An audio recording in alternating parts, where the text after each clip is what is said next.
চল, তোর আজকে খবর আছে, চল। ওই যে পলিথিন বাবা, পলিথিন বাবারে দিয়ে আজকে তোর বিচার করে। কিরে বর্ষ, কি হইছে? পলিথিন বাবা, ওর একটা বিচার করেন। ওই আমার মেয়েরে দর্শন করছে। কি দর্শন করছে? খালি দর্শন না, সাথে কাপড় চোপড় সব চিরা লাইছে।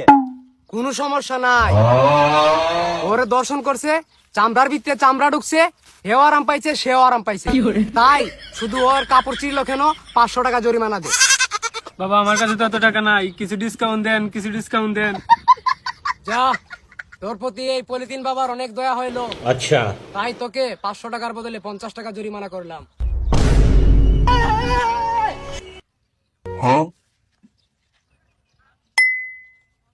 কি বলবো যাই হোক দেখছস, তোরা আমি আগে কইছিলাম যে তুই উন্না ছাড়া বাইরে বাইরিস না। দেখলি এখন কি হইলো, মাত্র 50 টাকা জরিমানা দিল।